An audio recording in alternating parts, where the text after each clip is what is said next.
All right. Thanks very much for sticking with us. We're going to do a quick introductions again. Oops, 1 second.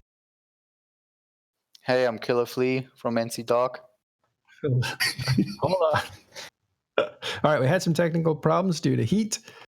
We are back. So let's take it from the top, actually. Welcome to Talking in Stations. Today we're going to have a look at the cataclysmic fight for NC's staging Keepstar in X47. We're going to talk with the guys involved in that fight. We're also going to talk about the attrition war and what the long-term prospects are for this summer's amazing war. It cannot be understated how important this conflict is. It has all the big players on the table fighting each other with relatively equal sides. Please go back to the last few shows to catch up on all the stuff that you've missed if you're coming back to EVE Online or if you're interested in EVE Online. And let's continue with week after week after week of news with things changing rapidly. So let's get started. I'm here with Carneros. Hello, I'm Carneros from the Bastion, and I like to think I'm one of the good guys. And Artemis Albosa. Howdy, howdy. I am unaffiliated and actually a good guy. And we have fleet commanders here, Killa B. Yes. That was a legit mistake because you wrote That's it. Fine. That's fine. You're embracing the meme. I like it. I'm not. That was written in the notes. Somebody changed it. Yeah, I changed the notes. All right. I know you're a good sport about it. So yeah, I'm glad you're super popular on Reddit right now. So Killa B is here. He's nicknamed Killa Flea. We'll talk about that a little bit later. We also have Jay Amazingness from Goonswarm. Ahoy there. And we have from CO2 this time. Sebastian. Being French makes me automatically a good guy. And from Pandemic Legion, we have a master industrialist, Kenneth Feld, among other things, of course. But Kenneth Feld, how are you? How's it going, Matterall? And just to clarify things too, I was also top damage on the Moloch kill, so I'll destroy them just as quick as I can build them. Damn. All right, good. I would have said something too if I were top damage. Yeah, I didn't want to cut you short. I know you do a lot more than that, but you're an amazing industrialist. You're the guy that brought PL back from the brink after BTEC-R. Oh, I definitely had help. I did probably 40% of it. But I mean, PL has branched out quite a bit in the industrial endeavors since then. That started the growth, and it's grown since then. Yeah, it's cool. I don't know about the rest of you, but how many people do you know who in the last hour was just handing out Titans to people? That guy. Like their spears on an armory. It's like hors d'oeuvres, sir. Yeah. All right, let's get into the meat of this episode. Artemis, can you take us through some of the questions about the Battle of X47 and what led up to it? Yeah, so first of all, there needs to be some context here, right? Why were people willing to commit so many assets to this particular timer on this particular Keepstar and this particular system? And first of all, we have to mention that assets were able to be committed from the Imperial Legacy side, pardon me, because there was no Sinojammer able to be online in the system. This is because of solve mechanics, the iHub had been reset, no strategic index, no Sinojammer. And so Imperial Legacy were able to commit their supers, and I'd like to hear from Killa B, Kenneth, what was the importance of this particular timer? Why did you guys take this fight? Well, we've been hyping Super and Titan forum ups for months now, basically since the whole war started kicking off and Goons came north. And I think you can only say so often. This is the time you will get a super cap fight or whatever, and then one side stands down because there was a Sinojammer, then the other side stands down because the numbers were crap. And there's so many factors that go into making a decision and taking a super cap fight like this. And on Wednesday, everything just kind of lined up. There was actually like a huge. 1 sec, my connection is red. Am I fine? Yeah, I'm okay. It's back to green. Okay. All right, so there was actually like a huge disconnect wave in OTech N in the midpoint for Goons right before the fight was about to start. And Jay had a couple DCs in his fleet. I think it was a lot of people that crashed, right? No N, right before the fight started. Yeah, I couldn't log back in for like 30 minutes. Yeah, so and I was actually really pissed and like worried that the fight wasn't going to happen because both sides were willing to commit this time. Both sides were ready to go in. Numbers were fairly even initially, and everybody kind of just wanted to go. And then a lot of disconnects happened. And I actually actually said to Jess, like, bro, if this doesn't happen because of the disconnects, we should go and like do a riot together. But then it happened, and yeah, for us, I mean, why did we commit? Well, like I said earlier, it's a stage in Keepstar. Obviously, people will commit for that, and I think at the end of the day, it was a very long fight. Like at least from my end, I thought it was enjoyable because there was finally Titans dying. It was Titans doomsdaying each other, devolleying. For me, it was the first fight as well on that scale. Like I've seen a lot of shit over the years now, but if seeing a super cap fight where both sides have semi-even numbers and you know what you're going into trading the D-volleys and stuff, that was a first for me, and I was excited to be a part of that. So yeah, it was great. Yeah, and there's a mention in the Twitch chat about the DDoS in advance. There was a distributed denial of service attack on CCP well before the fight started, and then one of the things that CCP discovered in it was that the settings in the DDoS mitigation arrangement with the partner were, I think, hadn't been updated since after a change that CCP had made in the configuration of Tranquility, and so the old settings were causing a separate problem. So they had to go back in and reset those settings with the partner, and then redo the DDoS mitigation. I'm probably not describing it correctly, but there was a technical issue on that end. It sounds technical, so you're probably close. Yeah. Anyway, go on, Artemis. I was going to say, if you're interested in the technical details with that, there was a dev blog put out by CCP about it, so you can find that on their website if you want to dig in. Let's get back to the fight in X47, though, and I want to transition over to the Imperial Legacy side, because there's been a lot of chatter about motivations for this war. Can we talk? Most people are familiar with the background, the rivalry between the North and the South, as it were, in this particular engagement, with goons being kicked out of the North previously, so there's a lot of bad blood there. And I find it interesting that Asher, of all people on Reddit, is saying that you guys don't even care about taking over the space. You're here for content, and you're here for revenge. So is this X47 fight, is this sort of exactly what you want out of this war? Yeah, we came up here to, get a fight like that and use our super carriers and our Titans and do as much damage as we could. Gotcha. We don't care about installing someone in the North. We don't care about, the space. We're not going to live in the space. We have better space, arguably, than the North because it's so spread out. But yeah, we don't really care who gets the space. And we do have a That's really lot nice. of new Titan owners. And, a man who, if someone gave you a really, really fancy hammer, the first thing you would look for is a nail. And so they're all kind of like thinking, oh, let's go get in a big fight with these things. And honestly, the easiest way to learn how to fly one of these is in a big giant fleet with everyone else so that they can save your bacon when you screw up. Let's talk about that point of saving your bacon when you screw up. Now, the mechanics with the Keepstar, super capitals can dock in them, and super capitals can tether to them. That provides a significant advantage to the defenders because tether repairs HP, it gives you cap, it also makes you invulnerable, so you cannot even be locked, let alone be attacked. What particular advantage did that play out as in this fight, Killa?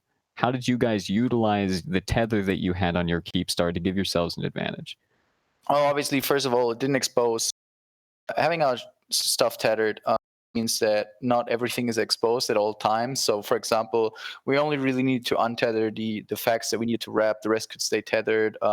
We did get really lucky. So, obviously, you have to first of all, you have to say in a fight like this with the levels of tie-dye we had, the levels of lag we had, no mechanic works really reliably, and tether wasn't unaffected by that. Some tethering worked fine, some tethering was really weird, but we did get lucky with a couple Titans. There was, I think, 3 or 4 DD targets that goons were DDing that ended up just being tethered. So all their DDs fired on the target, but the damage never really like hit because for some reason it was tethered, even though it was locked and being shot.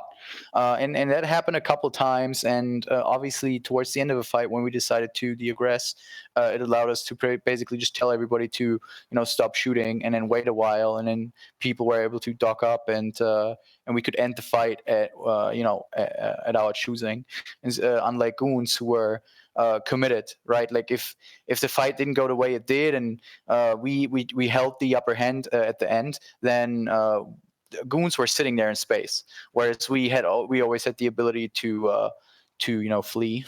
So that was really good for us to use as a defender mechanic. A few other things we can say about the tether mechanics on how they play. For ons, when we jump in, Titans at bumps, and if they are lucky, that load screen, and I have to say that loading screen at jump was very good.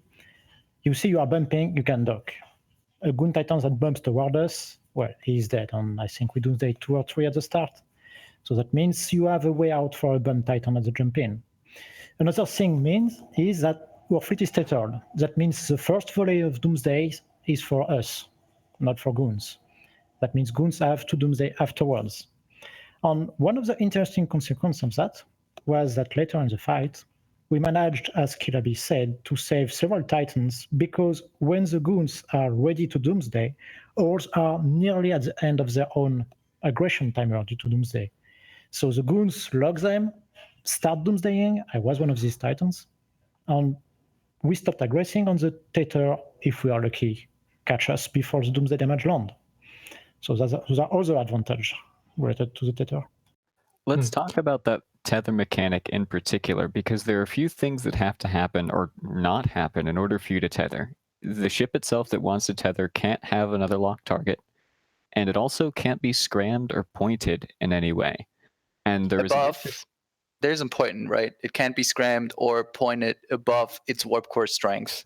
So unless you're being hit pointed, if you're in a Titan and you're being scrambled or pointed by 20, 25 frigates, you're still going to tether once your aggression is up, because the whatever, dude, all the points together, cumulative, need to be higher than your warp core strength. And I think in a regular Titan that's 50 points, if I'm not mistaken. In a faction Titan that's 60, and in a super I think it's 30. I believe it also depends on your skills. Go ahead, Metro. Can we talk about faction Titans for a second? Because that's one of the reasons you're getting criticized. What's that about? Oh, yeah, no, so when one of the first targets, I think the first target that Goons DD'd was, I think it was Darkness or CO2. Kenshin. Darkness, Kenshin, Vanquisher. We wanted to go for the CO2 ones, but they were out of range. Yeah, so Kenshin Corporation in Darkness Alliance. Yeah. So and for us, so the strategy going in for me was we got to look at the fight in a bigger picture to understand what happened there. Basically, there was no way we were going to stop goons from reinforcing the Keepsa again, right? Because all you really have to do is have 5 Titans shoot it with your long-range guns, and the Keepsa will get reinforced eventually. So there was no real way for us to achieve the strategic victory other than killing all their Titans, which obviously wasn't going to happen in however, the amount of time we had, even if we had fought until downtime. So our first Doomsday target was Indian Bob from CO2 in an Erebus. That was with the initial Titans we jumped in. Then the second group, the armor group that we second armor fleet we jumped in was on the Vanquisher. So that was the second target. Yeah. All right, cool. So basically, my strategy going into the fight, and the strategy I had communicated with the allies, was okay. So we're not going to stop them from putting this in the final. So what we have to do is we make it as bloody as possible. We jump in, we commit what we have, and we make the fight as bloody as possible. it ended up not being as favorable as we hoped it would, because stuff we can talk about a bit later. But basically, the strategy going in was, okay, let's defend it. Let's inflict as much damage as possible to goons, and let's make the. I'm not a big fan of battle reports. I always think ISK war and shit doesn't matter, but at that point, for us, it was the only thing we could use to achieve some kind of victory. It was like, okay, so if we can't stop them from reinforcing it, we just have to make the fight look incredibly one-sided for us. That, like, we have to make it look like we won by a huge margin on the ISK war, right? That was the strategy going in. So when we planned out the fight initially, I told all the alliance CEOs or whatever, I was like, please try to like not bring your faction titans if they have a second titan. I knew that some people were going to bring theirs because obviously people are eager for the content, and I didn't want to deny people their content. But at least for NC Dot, most pilots that own a faction titan also have a regular titan on top of that. And I asked the people, hey, can you just bring your regular one, please? So the battle report looks good afterwards. But that didn't work out in the end, and that's why I made the call to when that CO2 or Darkness, Vang died. I was like, okay, let's get all the other ones that are here anyways. Let's get them tethered up and deaggressed. Unfortunately, there was this Asian chick that decided to stream the entire fleet with comms, and obviously that made for a nice clip. And I'm just embracing the memes at this point. It's pretty good. Yeah, it kind of blew up on Reddit. People are now. There's a whole lot of good memes about it. I don't know, no country for faction titans and all that other good stuff. We just saw that poster, but this is interesting because it's not a small point. You also, you being NC Dot, went and killed, I think, a bunch of Fortizars that belonged to MOA for the same reason, not to give the invaders some kind of moral victory over more destruction. That was me just being really pissed, to be honest, dude. Those faction forts we killed were a huge pain in the ass for a couple of weeks. We tried to get them transferred from MOA to CO2 in the first place, but they never did that. So I kind of was just a little bit pissed with them, and CO2 was somewhat in charge of them. So I asked the leader of CO2. I was like, bro, what's with these faction forts? Like, are you ever going to get them? I think it's sister. I think it's a woman that's in charge of CO2. Oh, okay. All right. The woman in charge of CO2. Actually, no. CO2 is Quentin Decker, and he's not a woman. Oh. Wait, let's get that clear. Who is the leader of CO2? Let's just get that clear. The leader of CO2 is Quentin Decker. I am part of leadership with Da Vinci. Okay. There you go. Okay, Hand. All right. So whatever. About the official line, Yeah. Okay, cool. But basically I was just really pissed at that fact. Those are faction forts. It's like, okay, these whatever. So we ended up killing them ourselves. That actually did create some memes on Reddit as well. But it wasn't, obviously there was no real recording with my voice saying, hey, I think it was global. Let's get all the faction titans deaggressed or whatever is what I said. And that just kind of like going over and over on Reddit. That's kind of what happened there. But baseline behind it, there was just the motivation of, okay, I don't want like them killing all our faction titans, because that will just give them a nice and easy narrative victory where they can just turf how we had this fight and we killed this many faction titans. That was great, right? So that's why I didn't want it. It's pretty straightforward, but I understand that people are having a good time shitting on me for it, so that's fine. All right, so memes aside, then let's get back to the fight. Let's get back to some of the interesting things that happened. And one of the biggest twists that everyone saw, everyone pointed out, and I personally was very surprised by, was Imperial Legacy jumping in a mass super fleet right on top of not only the Keepstar, but also the Titan fleet, the NC Dot, all of the northern defending entities, their Titan fleet. They jumped the supers right in there. So, Jay, can you talk us through or Carneros, if you were in a part of that discussion, walk us through what was the decision-making process there? For what, sorry? So when you guys jumped your super fleet, super carriers, not your Titans, on top of the defending Titans and the Keepstar, what was the thought process there? What was their purpose? So it's something we've been thinking about for a long time, is how do we keep supers or Titans from retethering on Keepstars? And we theory crafted like a mass fleet of Hectors and cycling infinite points, but it just wouldn't work out. So we took tanky ships, which are Aeons and Nixes, and just put 2 heavy warp scrams on them, which do 6 points each, I think. And we just dropped them at 0 and just tackled mass Titans with them. Yeah, you might want then to have people check their fittings because they didn't have their 6 points. With I always Some people don't listen. actually have a question there for you, Jay. From your POV, how effective did you think they were? Because when we tried to deaggress towards the end, and we kind of, they didn't do too much. Like I had a hard time figuring out how effective they actually were.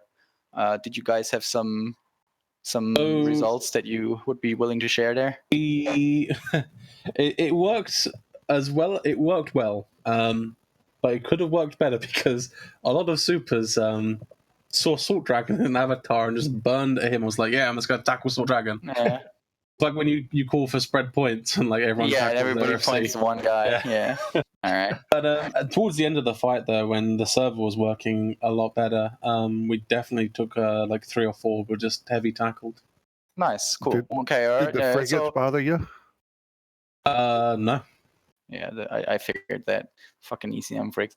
I was surprised to see that move. Definitely, that was very interesting. We did not expect that at all. I can say that pretty openly. It was like suddenly you had that Sino, and I think it was like 30 initially that jumped in, or like at least the first when I asked. Wait, I was like, wait, they're jumping in supers at 0 on us? Yeah, it's like 30 Nixes or whatever. There was like 2 Vendettas in that too. And I was like, okay, interesting. And then towards the end, somebody was like, no, it's 160 on top of us. And I was like, oh, I guess they got a couple more. That was pretty interesting for sure. Very nice move. So that surprised you? Well, yeah, we didn't expect that kind of move at all. So that was a very interesting strategy from the Imperium FCs there. Like that's a smart thing to do because a full tank fit Nyx or Aeon has half the EHP of a Titan. That's a really heavy tackle. If you're shooting it with Titan guns, then you're aggressing in your Titans and we can Doomsday volley you, yeah? But if you're wasting your DD volleys on them, then you're wasting your DD volleys on a Nyx, which is 20 bill instead of an Erebus, which is 60. Unless, of course, it's a Vendetta, in which case it's more than a Titan. Yeah, there were some Vendettas that jumped in like champs, and they're the real bros. I think it's worth noting that these supers still had their fighters, and I noticed while watching the feed of things which were dying throughout the fight, it wasn't until those supers jumped in and got their fighters out that faxes started to die in droves for the side of the defenders. Was that sort of just a happy accident? Is that also an intended impact of your supers? Did you see any results benefiting your ability to DD volley Titans as a result of these dead faxes? If the server was performing like a 0% part, like in the perfect world, and we dropped supers like that, and we launched all our fighter bombers, we would have like gone to town on Titans, because that many Nyxes, it does a lot of damage, and especially if you pulp volley.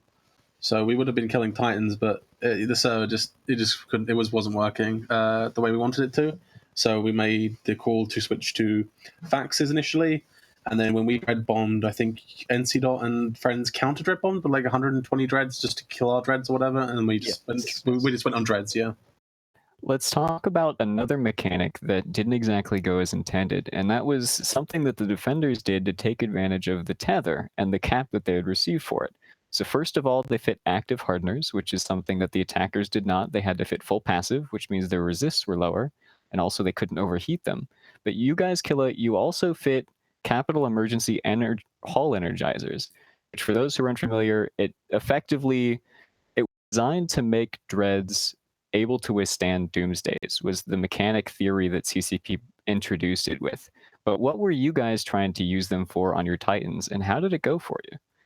Yeah, so like Jay said, in a perfect world, the plan was that whenever a target, a Titan, gets Doomsday volleyed, he activates his Hull Energizer, which means he will be able to tank the DD volley because it effectively gives you 99% resistance in structure, or it makes you invulnerable in structure, so you're basically not going to die.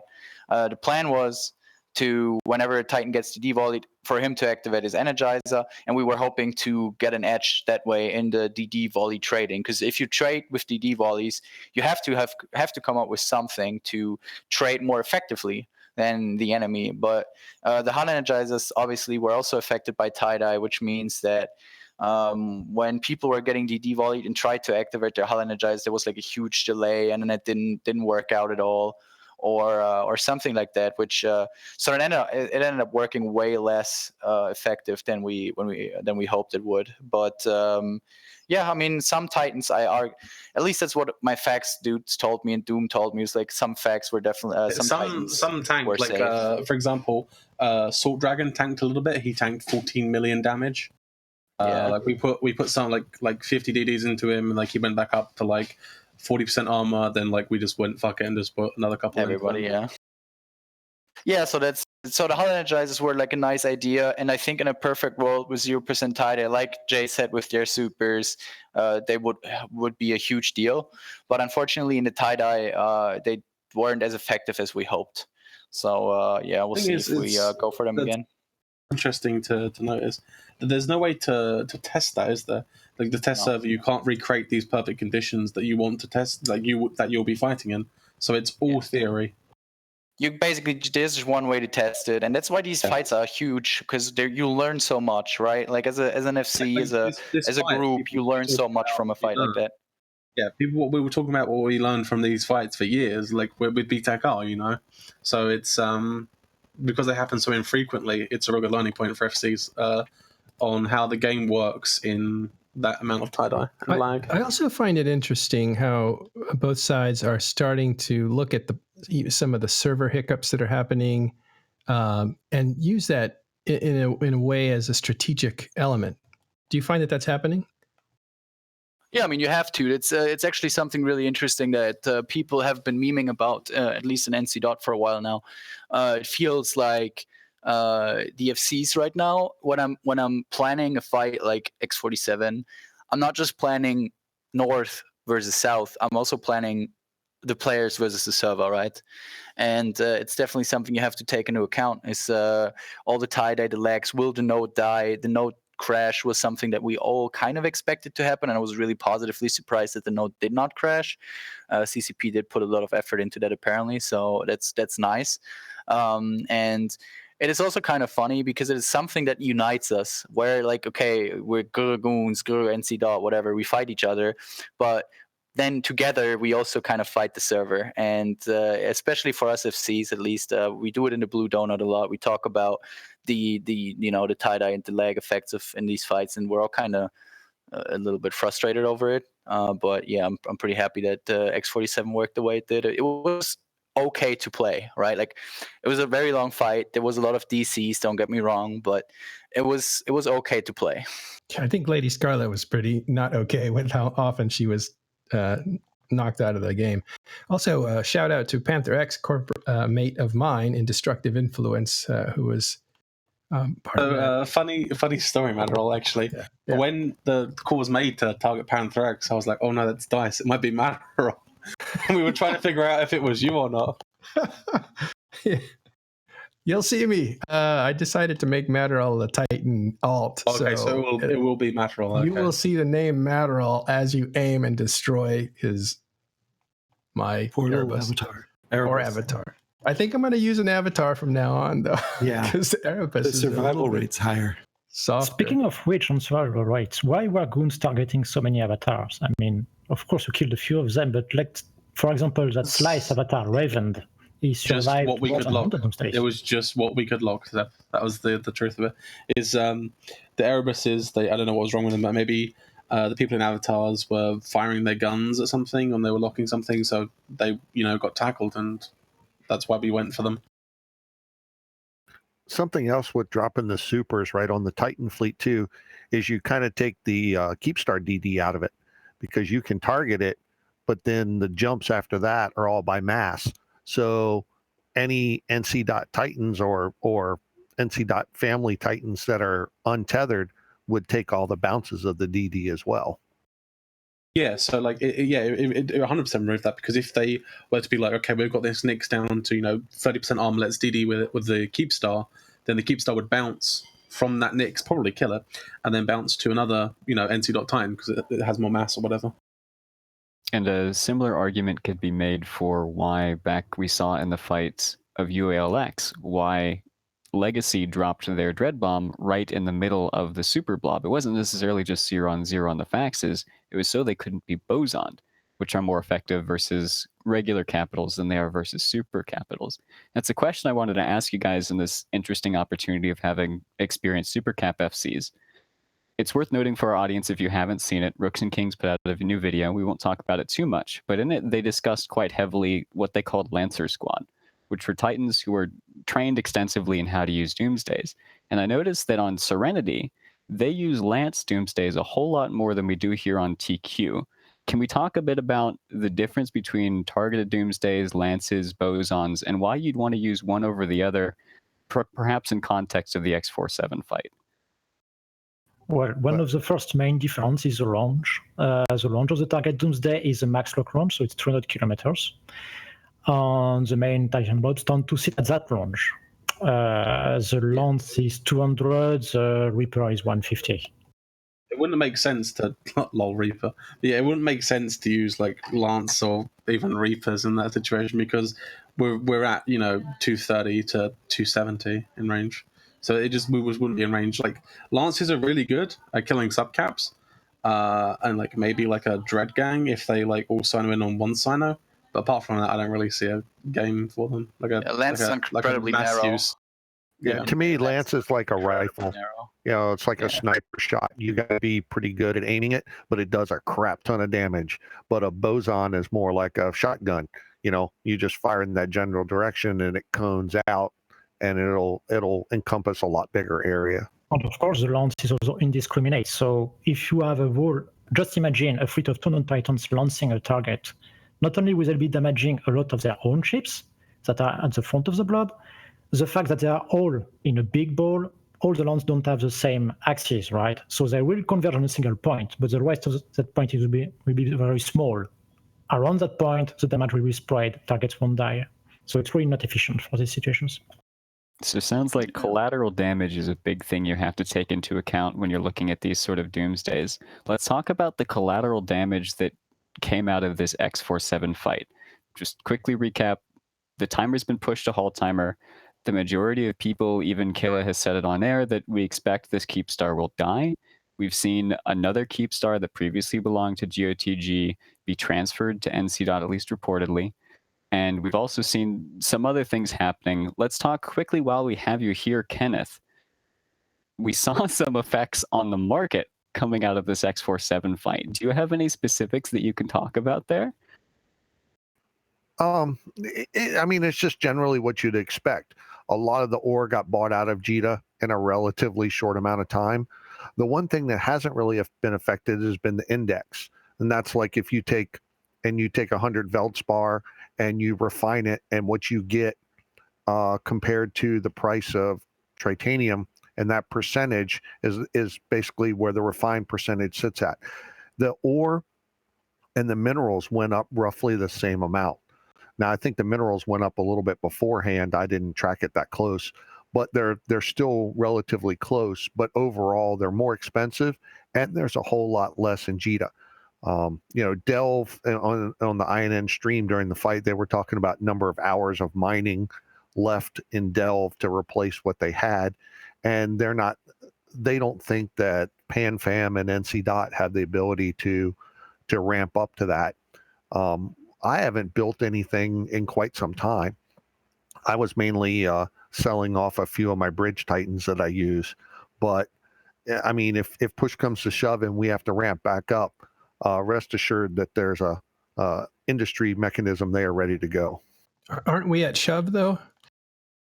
I mean, well, don't answer that question. Let me give you a different question. That is, what's the difference between the ratio of ore, unrefined ore, to the refined product Tritanium? Like, what's it mean when that gets distant, as opposed to not being distant? Well, it's like a self-correcting market. A lot of it's based on the high sec rate, the max rate that you get in high sec, depending on if someone refines it in high sec and then sells the minerals versus selling the ore. And typically they'll look at the market, or they should be looking at the market and sell the higher one. So if If there's more profitability in selling the minerals, then they'll refine it, sell the minerals. If it's more profitability in selling the ore, then they'll sell the ore. But it normally averages out somewhere around the high sec refine, but you get much better refine in null sec. So null secers tend to buy the ore. Not only that, they can ship it a lot easier, and then refine in null sec, and you actually gain some percentage points over buying the minerals to build off of. So does that tell us anything about the nature of the industrial core behind the North or the South that is financing the attrition war of big ships dying, or the potential of big ships dying and taking a lot of resources with them? Is there anything to see yet? It's not clear. I don't think you've seen the full repercussions yet. There's still a lot of minerals out there that people are sitting on that they can build with. If stuff in Jita was cheap, I'm sure it got bought out quick. Well, I know it got bought out quick because I sat there and watched it scroll during the middle of the fight. Practically sold out. Well, we aren't done yet, though, are we? Like there's another Armor Wednesday, and we're going to fight again. Sure, and then the DO6 Keepstar comes up, and there's another fight. It's how it ramps up and who gets pinched first. I actually love that there is these kind of fights, and the good thing is that we already have a fight like this at this I would say it's still the start of the war. I would still say it's probably like the late starting phase of the war, right? And I think this could be a really interesting war in long run, because this is just the beginning, and we've already had the second biggest fight EVE has ever seen, and there's more to come. There's so many more Keepstars in the North that fights could be happening over, and there's so many more opportunities for this stuff to happen. So yeah, very interesting. I am loving this summer war. This is amazing. Like, I think that's also one thing that unites the majority of EVE. Like, it doesn't matter if you're Imperium, doesn't matter if you're NC Dot or anyone else. Like, the fact that there's actual real content again, actual real war, is good. And I think everybody's happy about that. Amen. It's worth noting that it's not just the big super capital battles that are happening. Yeah, those are fun. Those are great. They make headlines. They make EVE look good in the wider media. I don't know if they're fun, but yeah. It's the fuzzy soft timers that really get me going. That's where the real content is. Yeah, that's exactly. That's why you are not coming today. Come on, we were waiting for you. Already killed 2 IHUBs today, Seb. Give me time. So 2 IHUBs a day makes. We'll talk about that IHUB in a minute, because it's very important. We'll get to that in just a minute. But go ahead, Artemis. Well, no, that's exactly where I was going. We have Sebastian here from CO2. They are taking the main brunt of the Entosis warfare, which is frankly where the majority of the pilots playing EVE right now are going to be getting their content out of this war, at least those. Don't forget French Connection, our brothers in Purblind. They are also fighting mightily for the IHUBs. So can you talk to us a little bit about how it's going defending your space, running these timers? What sort of fleets are we seeing? How are the fights turning out? Do they have the ability to escalate, or are they just small skirmish things that are hours of fun? Oh, it really depends. I would say there are basically 2 scenarios. Either you see the solo CFC guy in his Vexor or Nerus or whatever, he starts onto this, we have a ping. And as soon as people see that notification, it's a race from DW to wherever he is to be able to get on his skirmer. So none of these have been able to reinforce anything from the start of this conflict. And then, when goons actually want to reinforce shit, they have to form fleets, so the Ferox fleet, Abaddons, or Unions from Unit, whatever. And then we can have fights and brawls. Not many have escalated, I think, except one that was several weeks ago in NKD. But apart from that, they tend to stay on the small side, I would say. But recently, frankly, there have been less fights, because goons tend to not come unless they have much more than they were before. They tried before with smaller Ferox fleet, like a single Ferox fleet. Now they bring a bigger Ferox fleet and some Jackdaws with them. They try to be more efficient in the way they fight. And of course, we respond in kind. So for now, we have been holding wild. We have lost 2 IHUBs on Friday, which were the first 2 we lost. French Connection lost 2 today. So if it's 4 IHUBs in 1 month, that's a ratio that's sustainable, I think. Of course, one of these is very important, as Artemis hinted. Jay, let's. You've obviously got something to They're say. all important. They're all important to me. They're all important because every jammer we kill, or every iHub we kill, is one less jammer that you can online.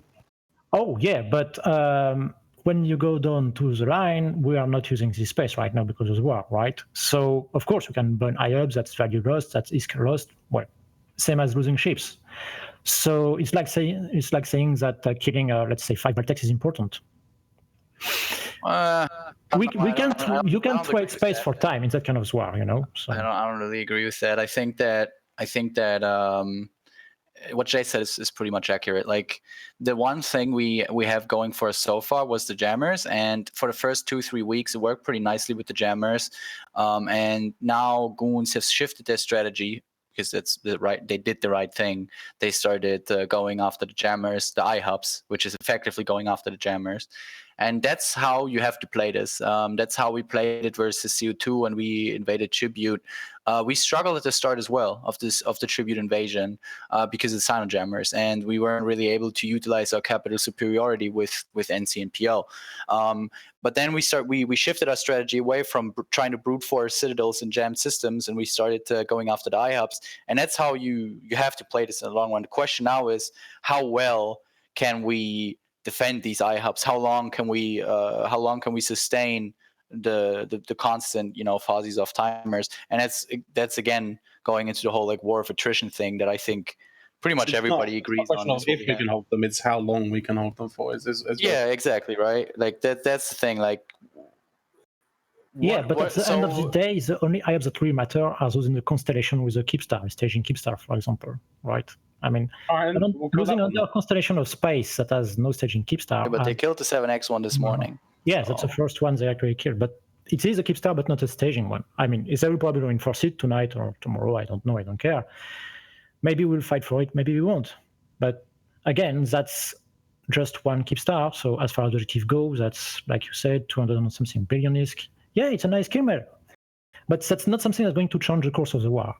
Let's talk about the course of the war, and I'm glad you brought up the war that NC Dot and PL had when they were pushing into Tribute and sort of nudging towards Veil of the Silent about a year ago now. Talk a bit about how those parallel and how those are different. And one thing I want to bring up is sovereignty warfare. Even though it's still Aegis Sov, even though it's still Fozzy Sov, the mechanics have changed significantly. You can remote repair Entosa ships, and Entosa ships have massive increases to their sensor strengths with a more difficult to ECM. Fozzy Claws have also been nerfed. So those were the three big defining factors of how Sov warfare was handled in almost every single war to this date. How is this war different? I mean, first of all, and I do not want to offend any of our current allies or anything, but obviously fighting Goons is different than fighting CO2 and Test, especially back 2 years ago when we invaded Tribute. It was NCPL and Horde versus Test and CO2, and we had a staggering capital superiority. So we were able to drop around our caps pretty freely. We didn't have to consider much while doing it. And now we're fighting Goons, who are a very real opponent in terms of what they can field. Their numbers are massive. They're flash, like they just flash form 100 Titans and shit like that. So there's a lot more consideration you have to take when you have to do when you go into one of these timers.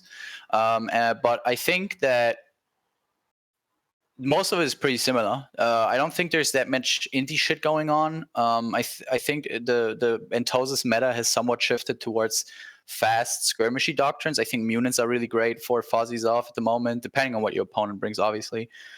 Jackdaws are probably the doctrine of choice. Jackdaws and Feroxes are what Goons do the most for the Entosa's fights, and those make sense because they're both pretty fast. They're both skirmishy. They're rather cheap. Feroxes are still incredibly broken. You literally 50 million per hull, and they're so strong. And I think that's kind of what is different about the war. Like 2 years ago when we invaded Tribute and Veil, we had full capital superiority, and now we don't. Now we, especially with PL being south with their super fleet, which is a huge factor, we we don't have that capital superiority, right? And that's something. The only reason that we have this to war is consider a lot. happening is because PL moved out of the north. The split of the sister alliances. Yeah, I mean, there was a call to be made, right? There was a call to be made, and the decision to move super south was definitely a good call for a southern front.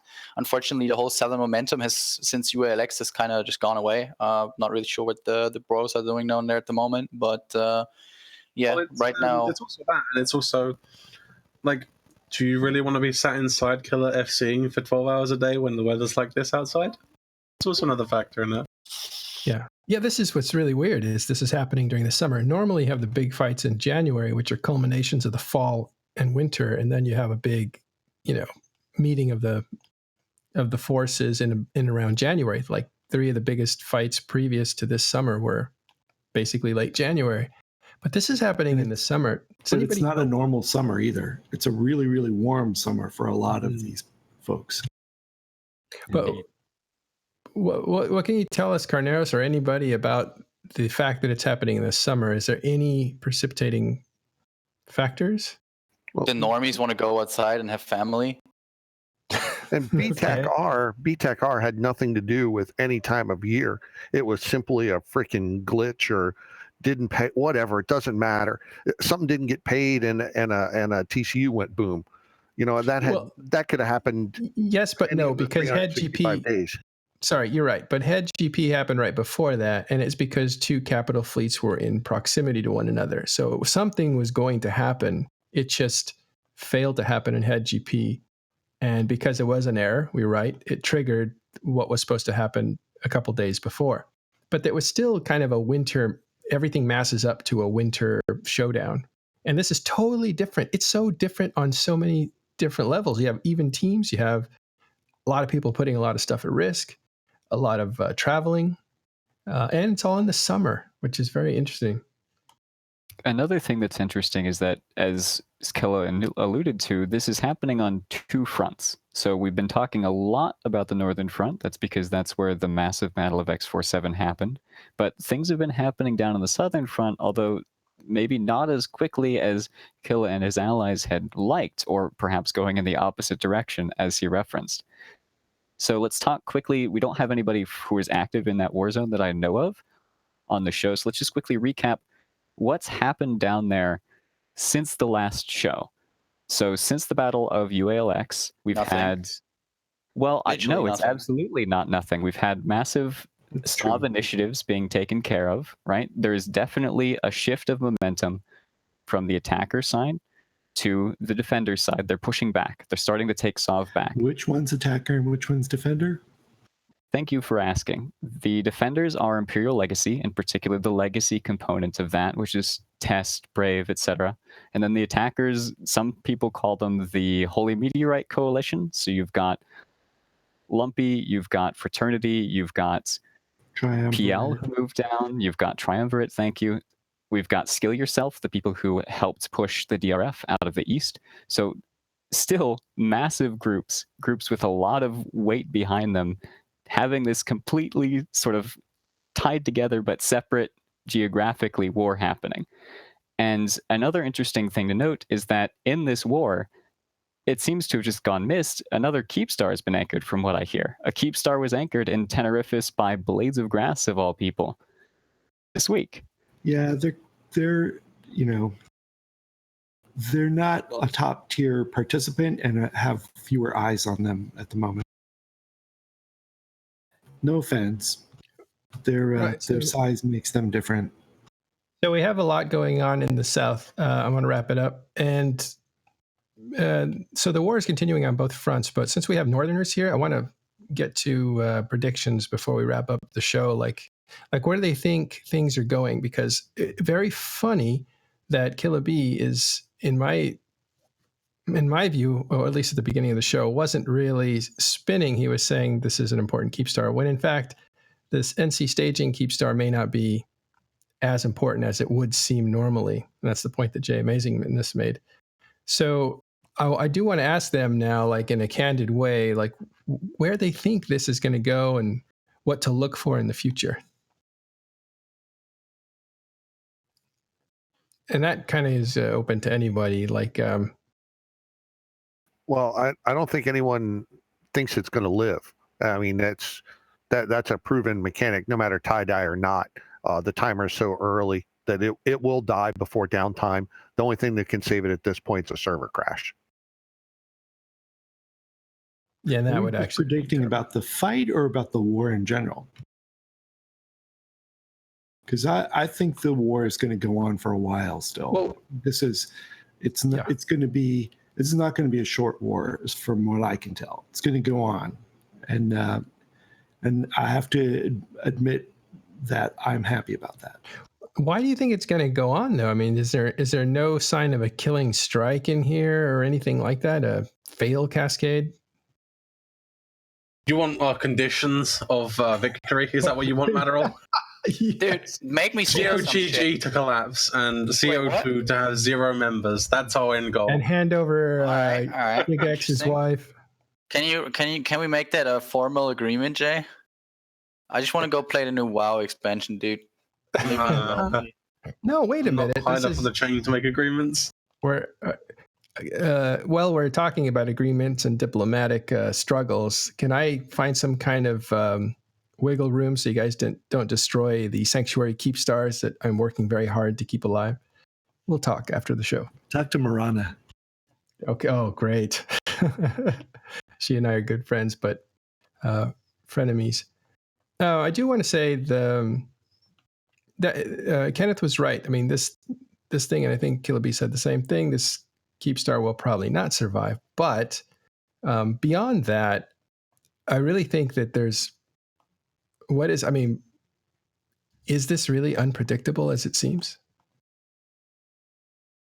At this point, I would imagine so. No one's even blinked yet. I mean, the only way the Keepstar... I mean, even the Keepstar will still die, but I mean, PL will probably come up north if they're actually going to make a serious attempt at it. And that means that the campaign in the south is pretty much over. So that means that Test are free to, do a lot more and move around the map a lot more freely. Well, if that's the case, then I imagine PL would come back and reinforce the north, which would be a significant shift, wouldn't it? I expect them to. So you expect then, Jay, that this war will collapse from 2 fronts to 1 front? Probably. That's a very interesting prediction. Anybody else have want to put their There's a lot stuff more out than there? PL in the South.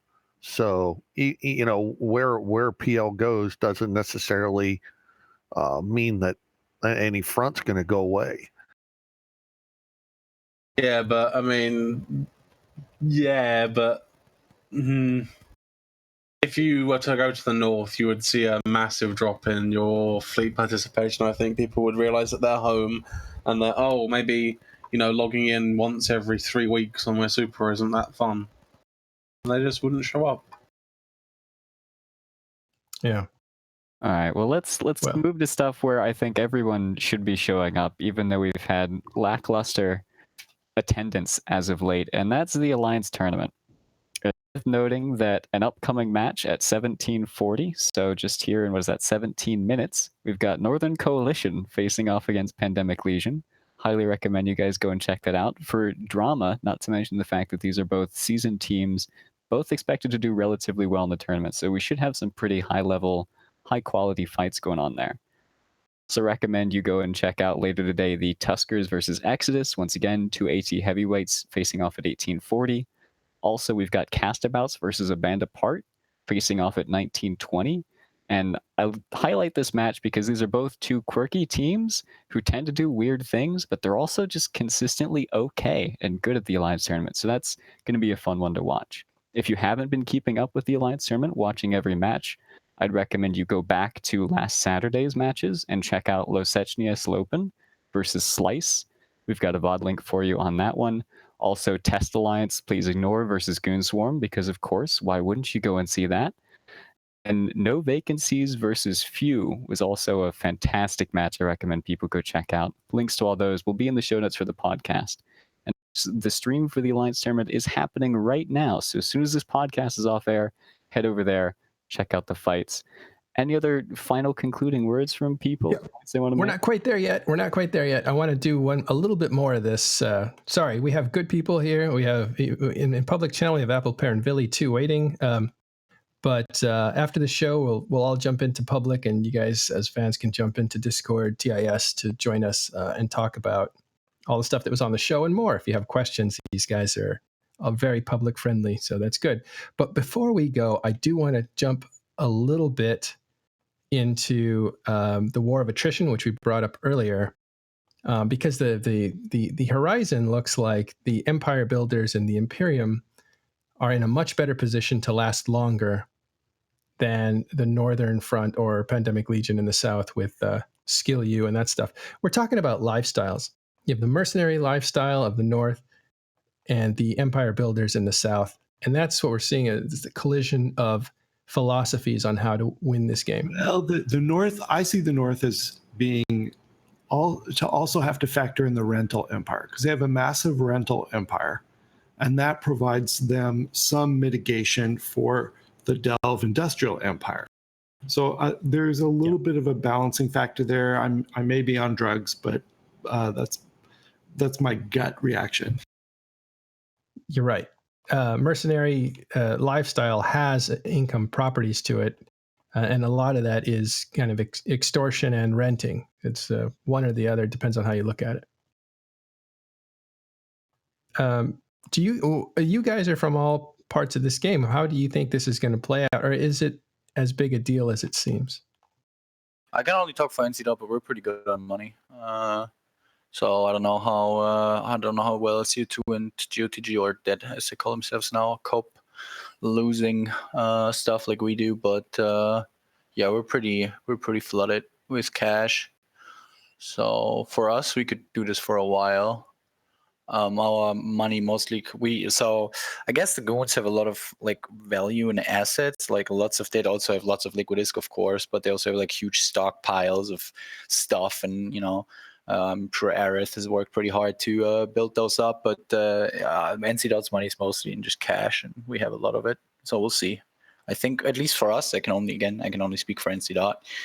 Attrition wise, we can do this a long time, but I definitely can see other groups in the North not being able to hold out as long, so it is to be seen. If I were to make a prediction for how this war would end, I'd say it's not decided by who has more ISK or who has the bigger war chest. I think the war chests of both sides, although not the same in quantity or size, are big enough to last the war. I think that morale is going to be the deciding factor. And I think I can speak a little bit for the general line members in the Imperium. And the general line members are expecting this to go on for a while. They're not expecting this to end anytime soon. Sebastian, you're a brilliant mind. I believe you work with numbers very well. I even heard that you were analyzing data off of Battlefield, which is pretty interesting. I like spreadsheets and numbers, so yeah, sometimes I do. What are you looking for? Oh, What are you a bit looking of for, everything, basically. Well, of course, force ratios, damage application ratios, because a ship on the field is one thing, but what damage it did, the kind of things you can see on the battle report tools, right? But I do my own compilations myself because, well, stuff I like to do, Yeah. And what do you think about the war of attrition if it becomes that sort of thing?